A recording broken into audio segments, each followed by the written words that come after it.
दांतों के ऊपर जो प्लाक बनता है, जो मैल की एक मोटी तह बनती है, वो बिलाखिर जाके मांसखोरा और दांतों के गिरने का बायस हो सकती है। ब्रश करते हुए दांतों से खून आना उसकी पहली निशानी होती है।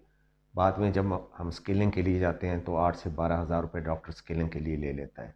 Dental treatment is most expensive. तो उसके लिए क्यों ना हम लोग ऐसा करें कि हफ्ते में सिर्फ 2 दफ़ा थोड़ा सा मीठा सोडा और उसके अंदर 2-3 कतरे हाइड्रोजन पेरोक्साइड, ये बाज़ार से मिल जाता है। हाइड्रोजन पेरोक्साइड 3%, 3%, थोड़े से मीठे सोडे में, आधी चमची मीठे सोडे में 4 से 5 कतरे हाइड्रोजन पेरोक्साइड मिक्स करके इसको ब्रश के साथ अपने दांतों पे मलें, बड़े प्यार प्यार से, बड़े आराम से। ये उस मैल को इब्तदा से ही काट के ख़त्म कर देगा। प्लाक बनाने की नौबत नहीं आएगी। हफ्ते में 1 दिन करें, ब्रश करें और इसके बाद मुंह को धो डालें। ये इसलिए भी आला है कि इसके अंदर कोई ऐसा केमिकल नहीं है जो आपकी सेहत के लिए मुज़र हो।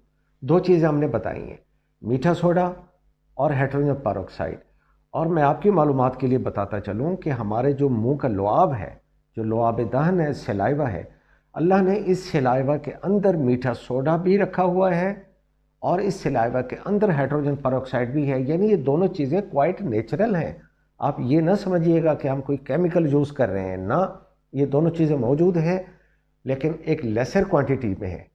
हमने सिर्फ इसकी मिक़दार में इजाफा करना है। सो एब्सोल्युटली ये नॉर्मल एंड नेचुरल एक फार्मूला मैंने आपको बताया है। ये दांतों पे आप लगाएं हफ्ते में 2 बार और बाकी टाइम आप ब्रश करें। जो बाकी टाइम में ब्रश करते हैं उसके लिए टूथपेस्ट भी आप बिल्कुल एक नन्ही सी, एक इतनी इतनी, एक छोटी हाउस फ्लाई की साइज़ की आप टूथपेस्ट इस्तेमाल करें, ज़्यादा हरगिज़ ना लगाएं। उससे भी मुंह के नॉर्मल बैक्टीरिया, जो नॉर्मल फ्लोरा है, वो तबाह होता है। Thank you very much.